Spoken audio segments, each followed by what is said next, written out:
Baik, assalamualaikum warahmatullahi wabarakatuh. Halo, selamat pagi semuanya. Baik, di sini saya ingin mengucapkan banyak-banyak terima kasih kepada dosen pengempu mata kuliah Manajemen Bisnis Retail, yaitu Bapak Reski Aulia, yang telah memberikan tugas UTS ini pada kami sehingga kami bisa alhamdulillah menyelesaikan tugas ini dengan lancar. Baik. Baik, di sini saya juga ditemani dengan teman-teman saya, yaitu Mbak Berlian dan Mbak Dwi. Baik, materi pertama akan dijelaskan oleh Mbak Berlian. Baik, silakan dijelaskan Mbak Berlian.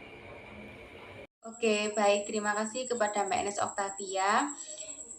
Baik, teman-teman, di sini Kakak akan menjelaskan mengenai contoh usaha bisnis retail yang ada di Indonesia. Di sini Kakak mengambil salah satunya yakni toko Gramedia. Loh Kak, apakah cuma toko Gramedia saja gitu kan? Pasti teman-teman bertanya. Enggak. Di sini banyak seperti Alfamaret, Indomaret, Matahari, itu juga termasuk bisnis retail yang ada di Indonesia. Di sini akan menjelaskan tentang Gramedia.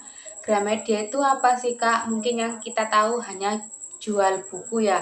Namun tidak hanya jual buku, di Gramedia juga jual seperti komputer supply, habis itu jual keperluan kantor, adanya printer, laptop juga ada, banyak di situ. Nah, kenapa sih kok Gramedia itu tujuannya tujuannya itu apa sih Kak gitu kan? Pasti kita mikir kayak gitu.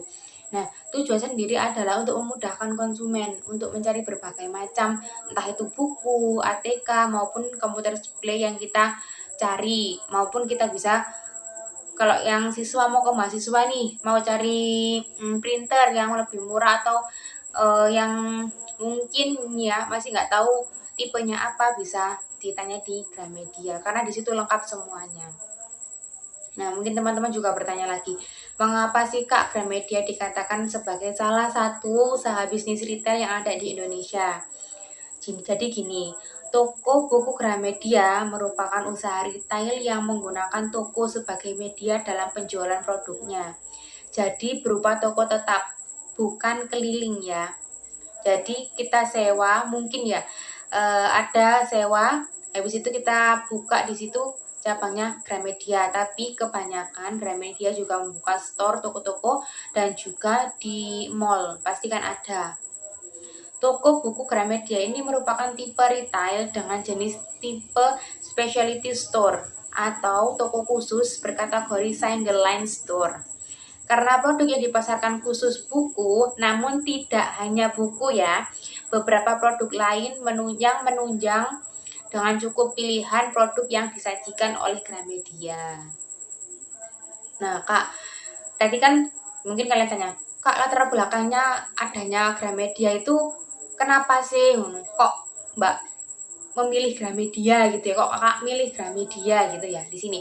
Latar belakang Gramedia. Kakak sedikit cerita ya.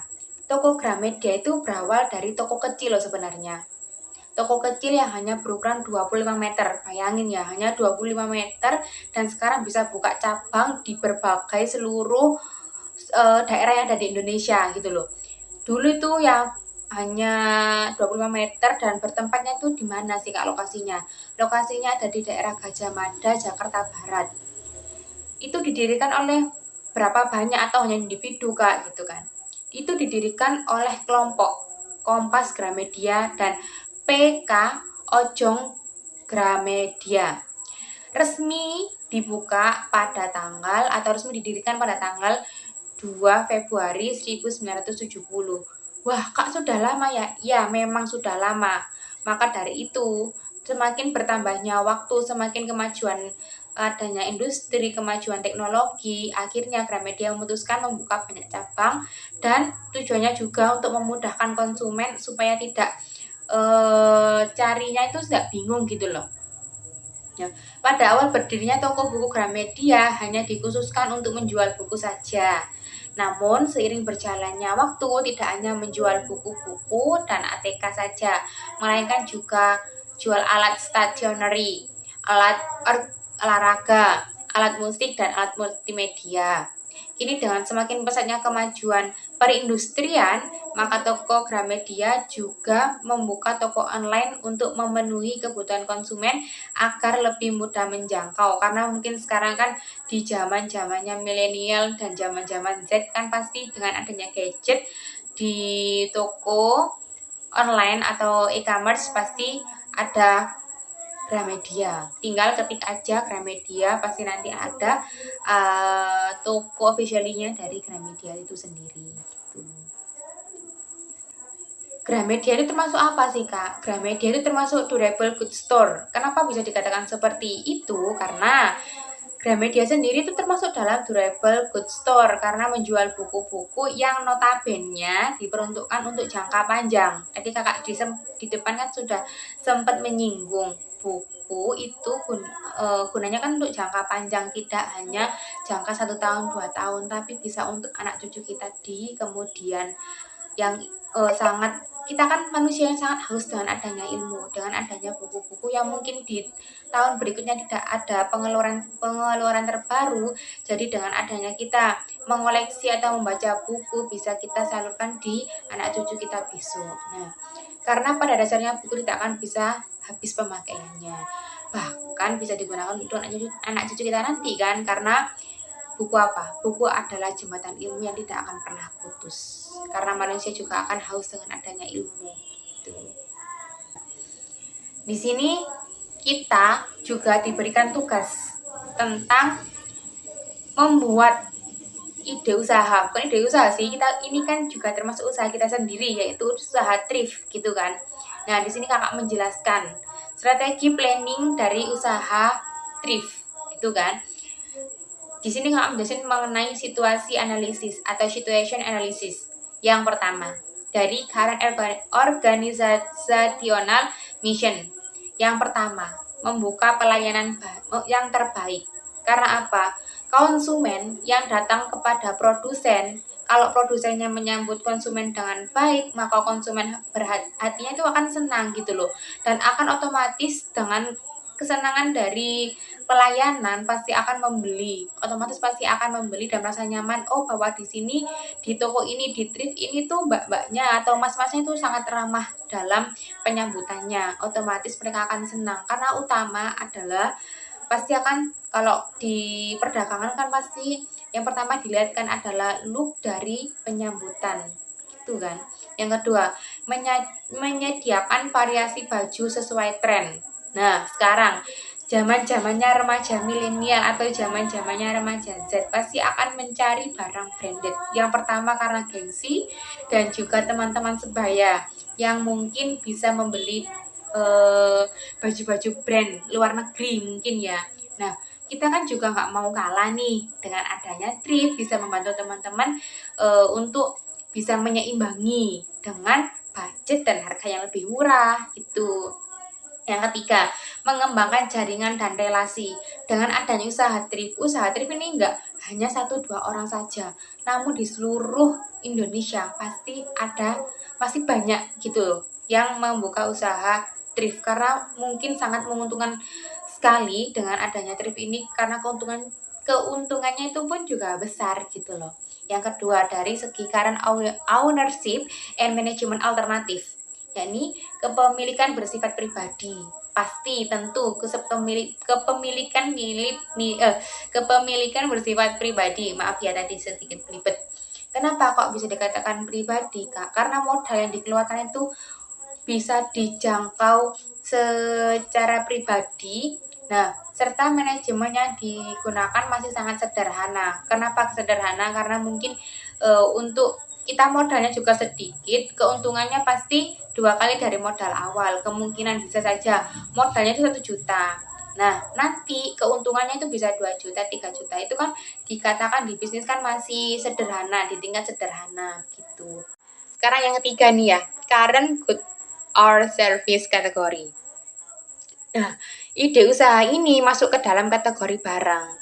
Pasti dong, teman-teman juga pasti tahu, termasuk barang, bukan jasa. Kecuali kalau misalkan ada pelayan fotokopi, itu kan menggunakan media jasa juga, atau konsultan, semacam konsultan pajak, atau dan lain-lainnya itu kan termasuk jasa. Namun, thrift ini adalah salah satu usaha jenis barang, karena memperjualbelikan pakaian. Bahkan ada juga yang tas, topi, sepatu pun ada gitu. Karena menjual produk yang sudah jadi dan siap pakai. Nah, kita nggak kecuali kalau penjahit ya, pasti kan pakai jasa. Nah, kita itu penjualnya itu menjual baju yang sudah memang benar-benar itu sudah jadi gitu loh, sudah ada brandnya juga gitu.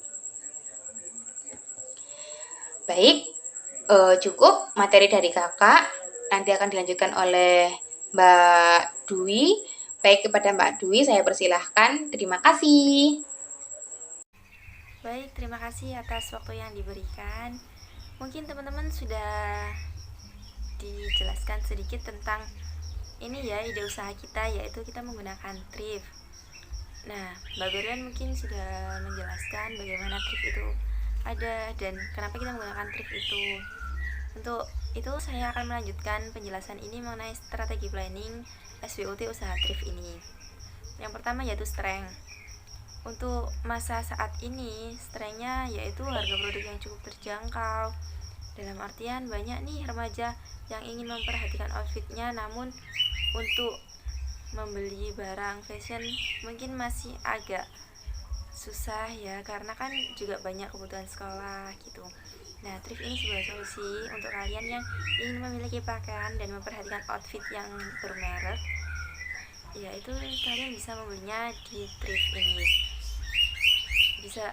Yang kedua juga dari popularitas kalangan anak muda. Nah, sekarang kan pasti banyak sekali nih anak muda yang sudah tahu thrift itu seperti apa, ya kan? Terus untuk biaya operasional yang cukup rendah. Dalam artian di sini itu kayak pengambilan balnya, terus kita juga kayak nyuci laundrynya itu kalau dikalkulasikan tergolong rendah. Nah, untuk strength jangka panjangnya yaitu kita dapat mengurangi limbah pakaian. Yang kedua yaitu kita dapat memanfaatkan pemasaran media sosial dengan mudah. Nah, pemanfaatan media sosial ini kita bisa gunakan sebagai media promosi nih untuk usaha thrift. Nah, karena kan banyak nih orang-orang yang ingin juga belanja online tanpa harus ribet keluar rumah. Nah, kita bisa menggunakan ini. Untuk weakness-nya saat ini yaitu ruang lingkup yang cukup kecil dan modal yang kurang.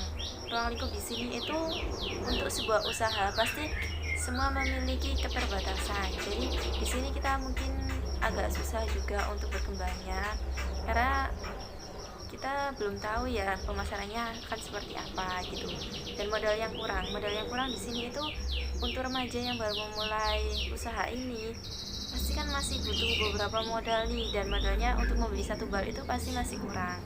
Nah, namun sekarang banyak juga beberapa kompetitor atau beberapa supplier itu yang menjual kayak ide usaha paket bisnis gitu. Nah, itu bisa dimanfaatkan untuk permulaan. Untuk jangka panjangnya yaitu kompetitor lain yang lebih kuat. Nah, kalau kita sudah berkembang, kita sudah mulai aktif nih, pasti kan banyak kompetitor lain nih, banyak pesaing-pesaing yang lebih kuat dari segi kualitas, dari segi harga. Itu termasuk weakness dari ide usaha thrift ini. Nah, selanjutnya yaitu kita membahas opportunities. Yang pertama untuk saat ini yaitu pemanfaatan situs e-commerce yang dapat digunakan sebagai media promosi. Yang kedua yaitu produk cenderung mudah menjadi tren. Nah, di sini untuk media sosial kan ya itu tadi kan kita bisa melakukan penjualan secara online. Untuk produk yang cenderung mudah menjadi tren itu akan memudahkan kita nih untuk menjual suatu produk tertentu. Untuk jangka panjangnya yaitu kita dapat membuka kesempatan untuk reseller atau remaja-remaja atau masyarakat yang ingin memulai usaha thrift namun masih belum ada modal yang cukup banyak. Yang kedua yaitu kita bisa meningkatkan permintaan. Dalam artian jika kita sudah memiliki konsumen tetap atau konsumen yang loyal terhadap ide usaha kita, pasti kan beberapa konsumen akan timbul kayak request barang. Nah, itu yang dapat kita penuhi. Untuk threatnya yaitu yang saat ini terjadi adalah ancaman pencurian dan anarkis. Nah, yang dimaksud ancaman pencurian ini tuh biasanya kan ada nih beberapa tenan atau beberapa toko yang kayak entah itu dari segi konsumennya yang berlaku curang, bisa juga dari SPG yang menjaga. Nah, itu yang perlu diwaspadai dan perlu diperhatikan. Untuk jangka panjangnya yaitu pelanggan yang kita punya akan beralih ke kompetitor lain yang lebih murah, lebih memiliki kualitas barang yang lebih bagus. Nah, selanjutnya kita akan membahas tentang strategi planning yang objektif nih dari segi sales atau penjualan. Nah, di sini kita sebisa mungkin akan memberikan barang yang berkualitas baik, kalau bisa yang terbaik dengan harga yang masih cukup murah. Nah, itu ya. Jadi kita masih bisa memberikan sebuah brand dengan kualitas yang masih layak pakai, namun untuk harga masih di bawah rata-rata penjualan barang baru. Nah, untuk yang kedua yaitu profit. Nah, strategi yang kita gunakan yaitu kita menggunakan diskon dan potongan harga.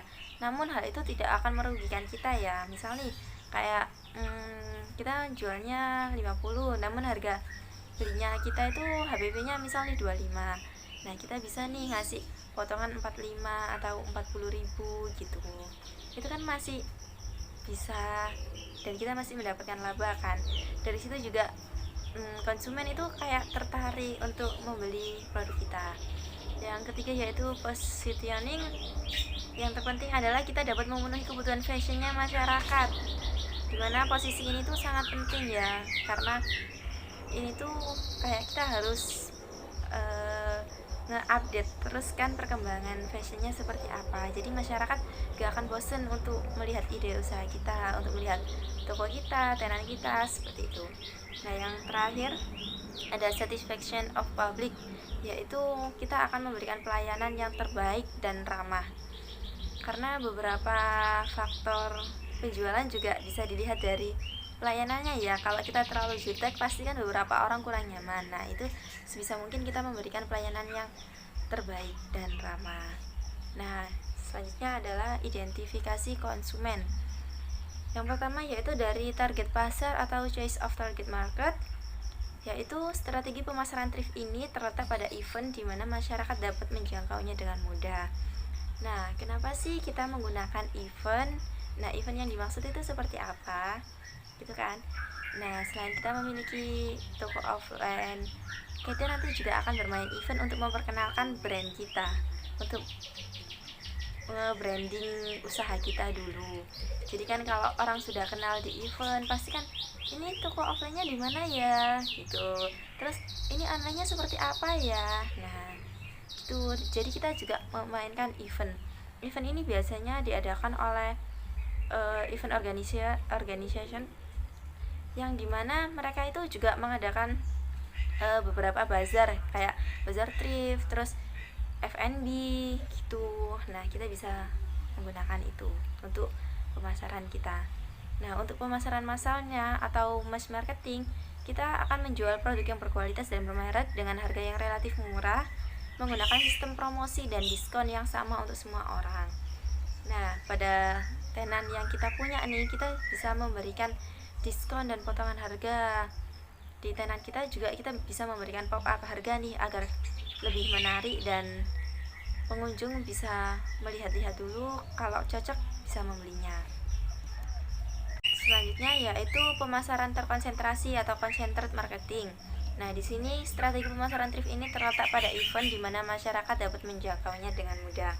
Seperti yang sudah saya katakan dari awal, kita untuk nge-brandingnya dulu itu lewat event dulu agar banyak dikenal oleh masyarakat dulu. Nah, jadi kita terkonsentrasi pada event tersebut. Selanjutnya ada pemasaran yang terdifferentiation atau differentiation marketing. Di sini yaitu thrift ini memiliki beberapa tenan yang ada di Surabaya, Sidoarjo, Mojokerto, dan Gresik. Lokasi tenan menyesuaikan adanya event. Nah, kan gak semua lokasi mengadakan event kan, untuk biasanya tuh untuk lokasi tertentu dan ada tanggalnya. Nah, di situ kita bisa menyesuaikan tenan mana dan kita akan mengambil lokasi mana dan kita melihat target pemasarannya seperti apa. Di situ. Untuk yang selanjutnya yaitu strategi keseluruhan atau overall strategi. Di sini kita bahas dulu yang variabel yang dapat dikontrol atau controllable variable. Strategi barang atau jasa atau good atau service strategi. Nah, di sini kita dengan memenuhi kebutuhan fashion konsumen dengan memberikan suplai pakaian untuk remaja dan orang dewasa setelah beberapa brand yang cukup terkenal. Nah, yaitu kita akan memberikan barang yang ada di kita dengan kualitas yang masih bagus. Kalau bisa nih yang brand tapi yang harganya juga murah ya. Itu untuk jasanya kita akan memberikan pelayanan yang terbaik dan seramah mungkin. Untuk strategi lokasi atau location strategi, Thrift ini memiliki beberapa tenan yang ada di Surabaya, Sidoarjo, Mojokerto, dan Gresik. Lokasi tenan menyesuaikan adanya event. Selain itu, Thrift ini juga memiliki offline store yang ada di Sidoarjo. Nah, lokasinya ini kita bisa lihat dari event yang ada ya, dan kita tentunya akan memilih lokasi yang strategi. Misalnya kita mengadakan event atau ikut event di sebuah mall, pastikan kita akan mencari lokasi yang strategi di mana mungkin nih dekat pintu masuk atau dekat beberapa brand lain yang sekiranya banyak dikunjungi masyarakat.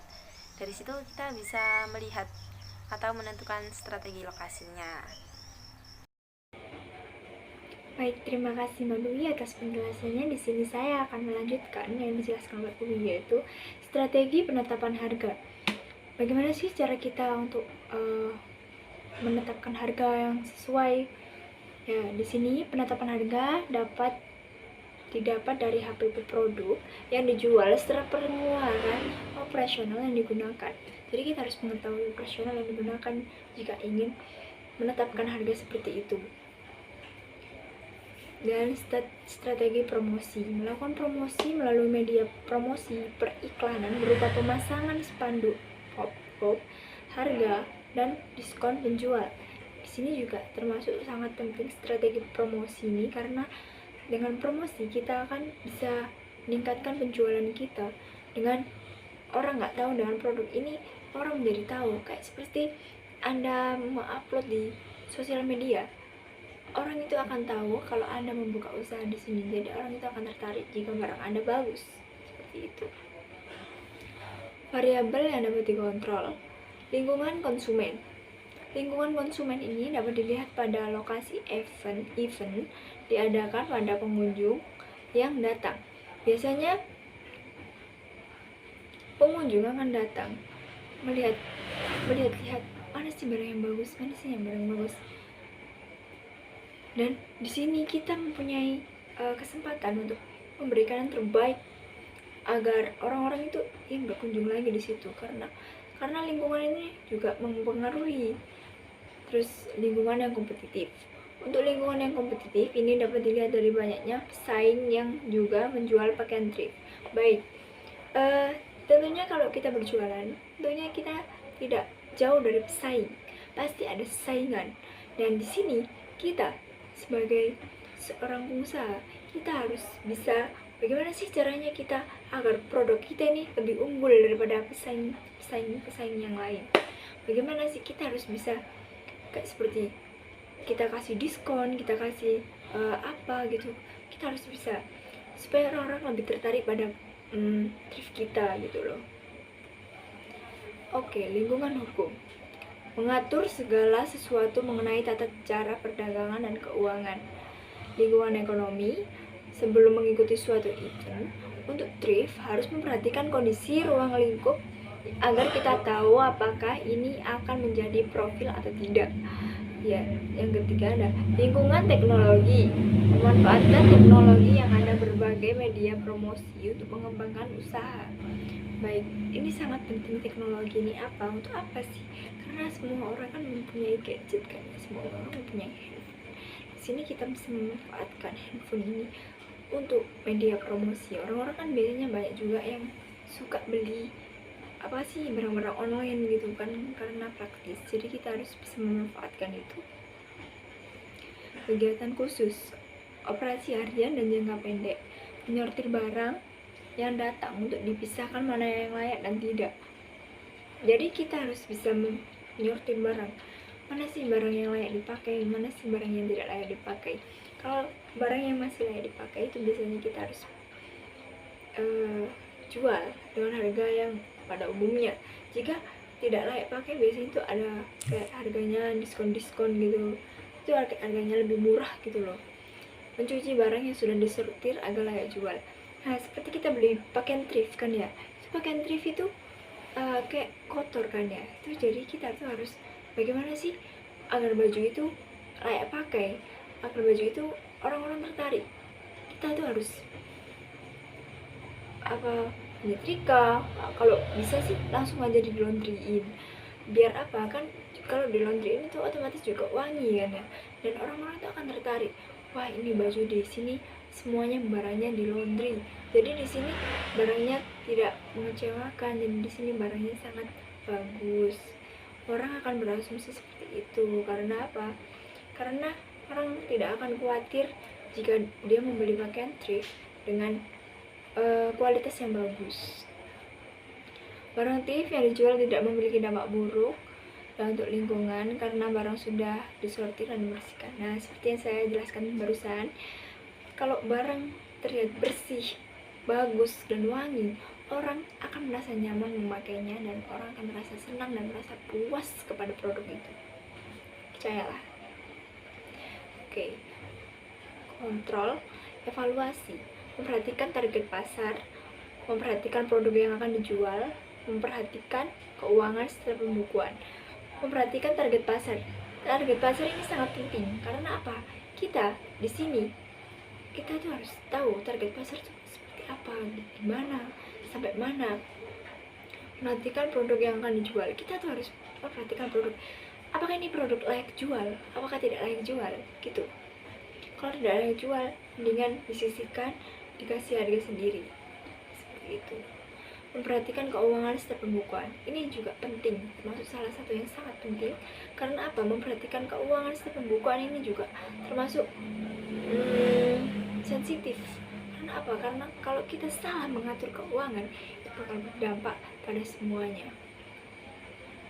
Pengaturan adjustment, melakukan survei pengunjung pada lokasi, memberikan produk yang bersih dan rapi untuk layak pakai, memperbaiki keuangan dan pembukuan. Baik, ini seperti yang di atas tadi, memberikan produk yang bersih dan rapi, layak pakai, itu sangat penting karena konsumen akan lebih puas jika produk yang dia beli sangat memuaskan, seperti wangi, seperti rapi. Orang akan tertarik membelinya walaupun banyak pesaing yang banyak yang jual. Baik, sekian dari kami. Bila ada salah kata dan salah perbuatan, kami mengucapkan banyak-banyak minta maaf. Baik, sekian. Wallahumma illa aqwa min thoriq. Wassalamualaikum warahmatullahi wabarakatuh.